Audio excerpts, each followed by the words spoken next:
Ymir Fritz. Ymir Fritz is the first and only individual to ever possess the complete, undivided power of the Founding Titan. Every Titan ability in the series originates from her, and all later Founding Titans are merely inheritors of fragments of her original power. Around 2,000 years before the main story, Ymir was a powerless child whose village was destroyed by the Eldians. Her parents were killed, her tongue was cut out, and she was enslaved under King Fritz. While serving as a slave, Ymir released a pig from its pen, an act that led to her being blamed and hunted for sport. Severely injured, she fled into the forest and fell into a massive hollow tree. Beneath the tree, a spine-like organism later identified as the source of all Titan power fused with her spinal cord. This fusion created the first Founding Titan, granting Ymir an immense, near-invincible Titan body, unlike any seen later in the series.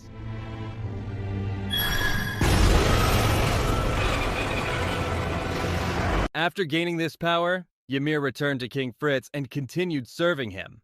She used her Titan form to build infrastructure, conquer enemies, and expand the Eldian Empire. Despite possessing godlike power, she never acted independently because she remained psychologically bound to Fritz as a slave. 13 years after acquiring the Titan power, Ymir died protecting Fritz from an assassination attempt, triggering what later became known as the Curse of Ymir, which limits all Titan shifters to a lifespan of 13 years. Upon her death, Ymir's consciousness entered the Path's dimension, a realm outside of time. From there, she continued to serve the royal bloodline by constructing Titan bodies from sand whenever a subject of Ymir transformed. Every Titan transformation, regeneration, and use of the Founding Titan's abilities is carried out by Ymir herself in Paths, following commands issued by those with royal blood. Her power was divided when King Fritz forced her 3 daughters, Maria, Rose, and Sheena, to consume her remains. This act split Ymir's original power into what would eventually become the 9 Titans, while the Founding Titan remained the central coordinate connecting all subjects of Ymir. Because Ymir obeyed King Fritz even after death, she continued to serve only his descendants, which is why the Founding Titan's true power can only be accessed through royal blood. Karl Fritz. Karl Fritz was the 145th king of Eldia and the first Founding Titan to deliberately suppress the power of the Titans rather than expand it. By the time he inherited the Founding Titan, the Eldian Empire had dominated the world for centuries through Titan warfare, and internal conflict between noble families over control of the 9 Titans had escalated into the Great Titan War. Unlike his predecessors, Karl Fritz viewed the existence of Titans as an unforgivable sin. Through the Founding Titan, he possessed full access to Ymir's power, including absolute control over all subjects of Ymir, Titan creation, memory manipulation, and biological alteration. Instead of using these abilities to maintain global dominance, he decided that Eldia should be punished for its historical crimes.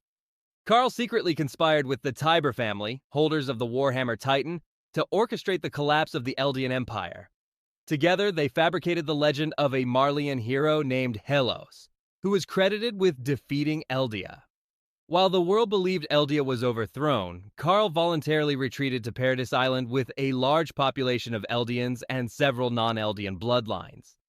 Using the Founding Titan, Karl created millions of wall titans and arranged them into 3 massive walls: Wall Maria, Wall Rose, and Wall Sheena. These titans were hardened in place to form the walls themselves. This act demonstrated the Founding Titan's ability to mass-produce titans and manipulate titan physiology on a global scale.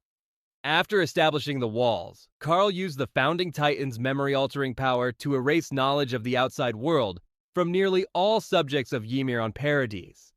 He implanted false memories that convinced them humanity outside the walls was extinct and that the Titans were the only remaining threat. Certain bloodlines, such as the Ackermans and the Azumabito, were immune to this memory manipulation, making them a danger to his fabricated peace. Karl then imposed the Vow Renouncing War on himself and all future inheritors of the Founding Titan with royal blood. This vow ensured that any royal successor would inherit his ideology along with his memories, rendering them psychologically incapable of using the Founding Titan for warfare or resistance. Even though they possessed godlike power, they would always choose inaction. If this breakdown just rewired how you see the walls, do us a favor and hit subscribe, tap like, share this with a friend who still thinks Karl was a hero, and smash the hype button so YouTube unleashes this on more AOT fans. Karl also changed the royal family's public identity from Fritz to Reiss, placing a false Fritz bloodline on the throne as decoys while the true royal family ruled from the shadows. Before his death, he passed the Founding Titan down through the Reiss family, ensuring the vow would persist for generations and guaranteeing that Paradis would eventually be destroyed if the outside world chose to attack. The unnamed Reiss king. The father of Rod and Uri Reiss was an unnamed inheritor of the Founding Titan and ruled as the true king of the walls prior to Uri. Like every royal successor after Karl Fritz, he possessed full royal blood and therefore had complete access to the Founding Titan's abilities in theory, including memory manipulation, Titan control, and biological alteration of all subjects of Ymir. In practice, he was entirely bound by the Vow Renouncing War. Despite repeated pleas from both Rod and Uri to eliminate the Titans outside the walls and save humanity, he consistently refused to act. He never explained his reasoning to his sons because the vow prevented him from even articulating resistance to Karl Fritz's ideology. To his children, his inaction appeared cruel, indifferent, and incomprehensible. This king demonstrates one of the most important aspects of the Founding Titan's curse. The vow does not merely restrict physical action, it overwrites intent, speech, and decision-making at a fundamental level. Even when confronted directly by his heirs, the Founding Titan's ideology rendered him incapable of opposing the system he inherited. His reign ended when the Founding Titan was passed to Uri Reiss.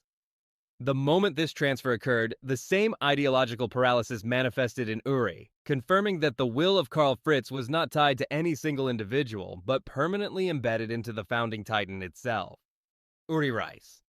Uri Reiss inherited the Founding Titan from his father and ruled as the true king behind the scenes before the events of the series. Prior to inheriting the power, Uri genuinely believed he could use the Founding Titan to eliminate the Titans outside the walls and free humanity. This belief was shared by his brother Rod Reiss, who begged their father for years to take action. The moment Uri inherited the Founding Titan, Karl Fritz's Vow Renouncing War activated within him. Along with the memories of previous kings, Uri also inherited their ideology, which completely overwrote his original intentions. From that point forward, he became psychologically incapable of using the Founding Titan to oppose Titans or alter the world beyond the walls, despite possessing the ability to do so. During his reign, Uri encountered Kenny Ackerman, a member of a bloodline immune to the Founding Titan's memory manipulation. Kenny attempted to assassinate Uri after discovering he was the true king.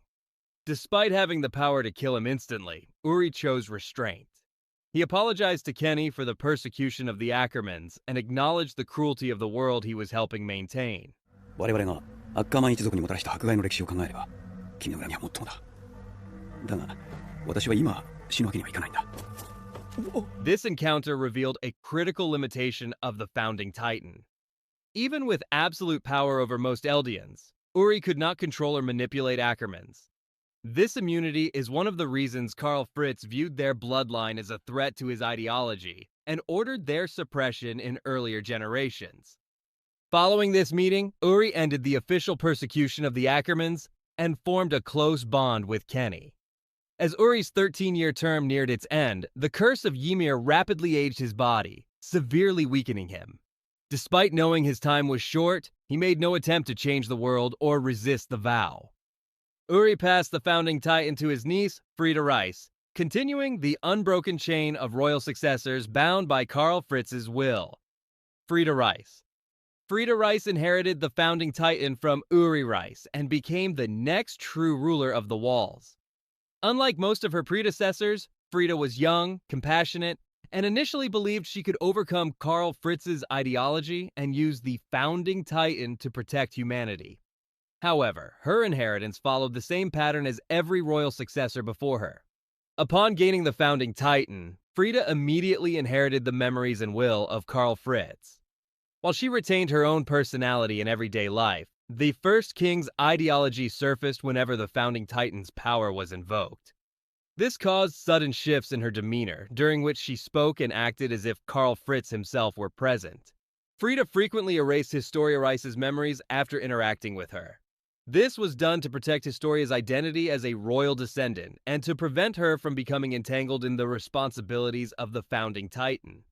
These memory alterations demonstrate that Frieda could still use selective aspects of the Founder's power, as long as they aligned with Karl Fritz's pacifist ideology. When Grisha Yeager confronted the Reiss family after the fall of Wall Maria, Frieda initially listened to his plea to save humanity. However, the First King's will overtook her, and she argued that the people within the walls must perish as penance for Eldia's sins. She openly stated that even if Grisha stole the Founding Titan, he would be unable to use its power without royal blood. Frieda transformed into her Founding Titan form to fight Grisha. Unlike Ymir's or Eren's Founding Titans, Frieda's Titan was smaller and more humanoid, lacking the overwhelming scale typically associated with the Founder. Despite wielding the most powerful Titan ability in existence, she was defeated by Grisha's Attack Titan due to her inability to fully weaponize the Founder's power.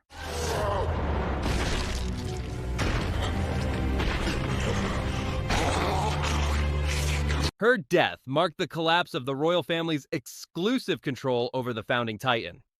When Grisha consumed Frieda, the Founding Titan passed to a non-royal bloodline for the first time since Karl Fritz retreated to Paradis, setting the stage for the eventual collapse of the Vow Renouncing War. Grisha Yeager. Grisha Yeager became the first non-royal individual in over a century to possess the Founding Titan. He obtained it by killing and consuming Frieda Reiss inside the Reiss Chapel, following the fall of Wall Maria. This act forcibly removed the Founding Titan from the royal bloodline and merged it with the Attack Titan within a single host.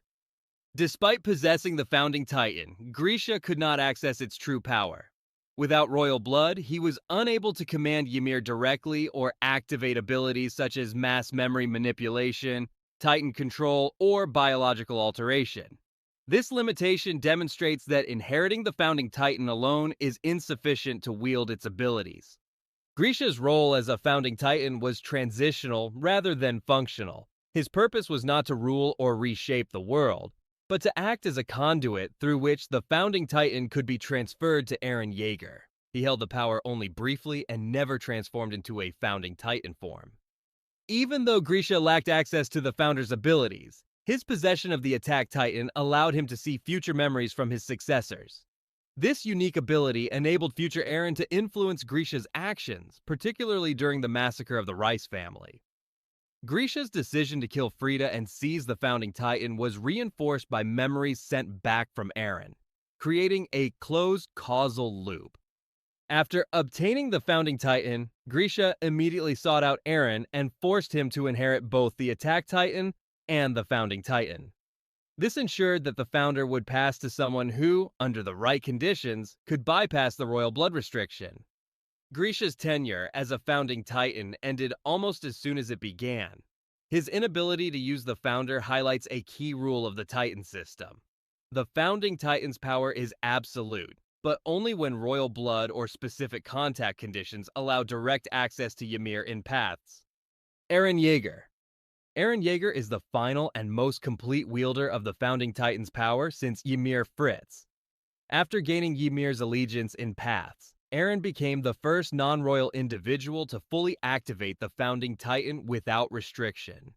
This was possible because control of the Founder ultimately depends on Ymir's choice, not bloodline alone. He used the Founder's telepathic function to communicate with every subject of Ymir on the planet. Through paths, Eren summoned their consciousnesses and declared his intention to eradicate all life outside Paradis Island. This confirmed that the Founding Titan can transmit thoughts, memories, and sensory experiences instantaneously to millions of people, regardless of distance. Eren later used this same mechanism to create individualized memory spaces for his closest allies. He showed Armin the outside world they once dreamed of, and created an alternate life for Mikasa and Paths. These environments function independently of real-world time, indicating that the Founding Titan can generate or reconstruct experiential realities within Paths rather than merely showing passive memories. The Founding Titan also caused Eren to perceive the past, present, and future simultaneously. This temporal collapse removed his ability to change outcomes, as all events were already fixed within paths. Because the Founding Titan connects all subjects of Ymir across time, Eren could influence past events to preserve the timeline he had already witnessed. One of the most critical uses of this ability was Eren directing the pure Titan Ymir Fritz away from Bertolt Hoover and toward his own mother. This ensured the survival of Bertolt and set Eren on the path that would eventually lead him to activate the rumbling. This confirmed that the Founding Titan can issue commands to Titans across time, not just space. Eren's Founding Titan form was the largest Titan ever created. Its skeletal structure closely resembled the source organism itself, with an elongated ribcage acting as its primary means of movement. Eren's human body was positioned at the front, connected by a spine-like structure, emphasizing that his Titan body was built from scratch after his decapitation, rather than transformed from a normal Titan form. During the final battle, the Founding Titan demonstrated the ability to recreate and deploy Titan shifters from across history. These resurrected Titans retained fragments of their former consciousness, allowing some to resist Ymir's commands and side with the Alliance. This confirmed that the Founder can reconstruct past Titan forms by accessing preserved data within paths. Eren also possessed the ability to remove Titan powers from all other shifters at will. He deliberately chose not to do so, ensuring the Alliance retained the means to oppose him. This decision reinforced that Eren's goal was not total victory, but a predetermined outcome in which the Titan era would end. After Eren's death, the source of Titan power disappeared entirely. With Ymir released from paths and the coordinates severed, the Founding Titans ceased to exist, permanently ending the power of the Titans.